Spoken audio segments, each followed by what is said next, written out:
తెలుగు శాఖ ఓయూ సాహిత్య వేదిక సంయుక్తంగా నిర్వహిస్తున్న ఈ సభకు వచ్చిన అందరికీ నమస్కారాలు. వేదిక మీదున్న ఆచార్యులకి, సభాధ్యక్షులు రాజుకు నమస్కారాలు. నిజానికి ఈ సభ సాగుతూ ఉంది. శ్రీశ్రీ, అదేవిధంగా జాషువా అనగానే మనకు ఈ రెండు పేర్లు శిఖరాభిప్రాయాలు తెలుగు సాహిత్యంలో. అధ్యక్షుల వారి పర్మిషన్తో నేను కొంచెం మాట్లాడతాను. ఈ మధ్యకాలంలో తెలుగు సాహిత్యంలో ముఖ్యంగా ఫేస్బుక్ వేదికగా ఒక చర్చ నడుస్తూ ఉంది. మీది మీదే, మాది మాదే.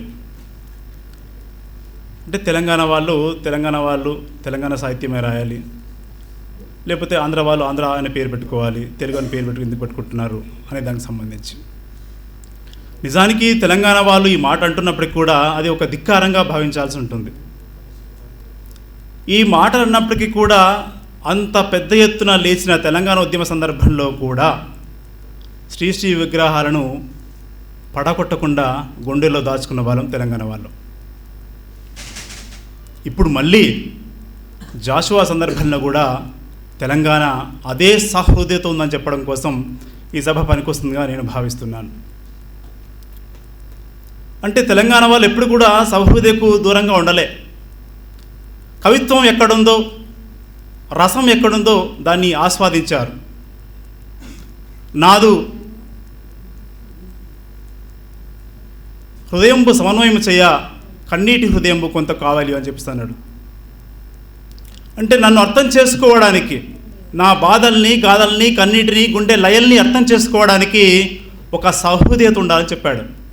ఆ సహృదయత గల తెలంగాణ ప్రజలు మనం నిజానికి జాషువా సందర్భంలో ఆ సహృదయత మనం పాటిస్తున్నాం. ఇకపోతే జాషువా అనగానే గబ్బిలం గుర్తొస్తుంటుంది. పద్యానికి, ఆధునిక కవిత్వానికి ఒక పోటీ పెడుతుంటారు చాలామంది. నిజానికి పద్యం చావదు, చావలేదు కూడా. ఎందుకంటే పద్యం లయాత్మకమైంది. పద్యంలో యతి ఉండడం వల్ల ఎక్కడ ఆపాలో, ఎక్కడ కొనసాగించాలో ఒక శక్తి ఆ పద్యానికి ఉంది. ఇంకా 1000 ఏళ్ల తర్వాత అయినా సరే పద్యం చావదు. ఎందుకంటే వచన కవిత్వాన్ని మనం నేర్చుకోలేం. అది ప్రోజ్లో ఉంటుంది కాబట్టి, ఫ్రీ వర్స్లో ఉంటుంది కాబట్టి.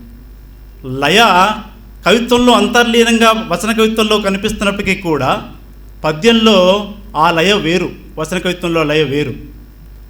ఆ యతి స్థానం అనేది పద్యకు ప్రాణం కాబట్టి ఆ యతి స్థానం వల్ల లయాత్మకత చేకూరుతుంది. కాబట్టి లయాత్మకత ఎక్కడ ఉంటుందో ఆ సాహిత్యం చిరప్రాయంగా ఉంటుంది. అట్లా లయ పద్యంలో ఉంది.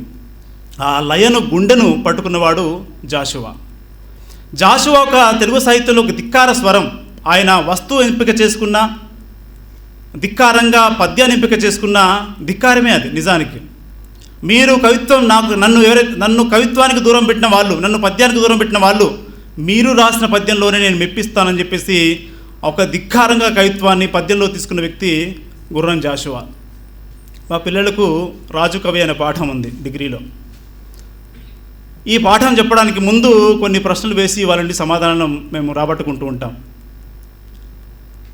కులం ఎక్కడుంది అనే సందర్భాలు చాలా చర్చ నడుస్తూ ఉంటాయి.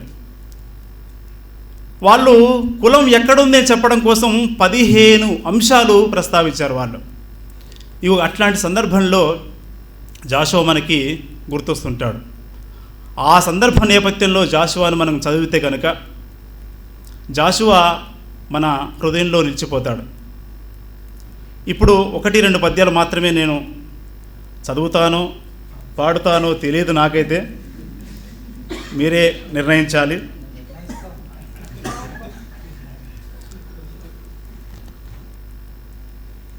ముప్పు ఘటించి వీని కలిమిన్ కబలించి దేహమున్ పిప్పియునర్చి ఈ భరత వీరుని పాదము కందకుండగా చెప్పులు కుట్టి జీవనము సేయును, కాని నిరాకరింపలేదెప్పుడు. అప్పుబడ్డది సుమీ భరతావని వీని సేవకున్. చెప్పండి, చదివానా పాడానా? రెండు చేశాను. రైట్, ఇంకొక పద్యం.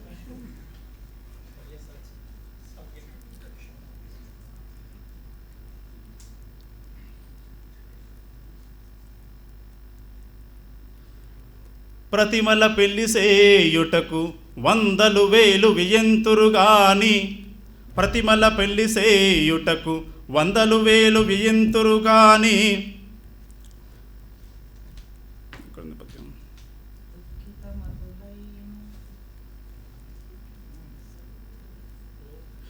దుఃఖితమతులైన పేదల ఫకీరుల శూన్యములైన పాత్రల్ మెదుకు విదిల్చది భరతమేదిని.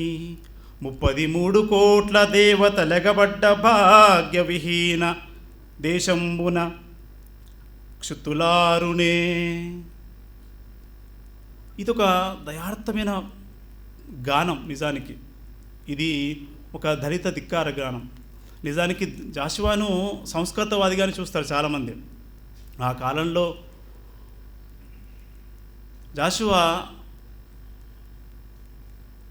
4 పడగల హైందవ నాగరాజును ప్రశ్నించడం అంటే నిజానికి అది సంస్కరణ మాత్రమే కాదు, ఆ కాలం నాటికి అదొక ధిక్కారం.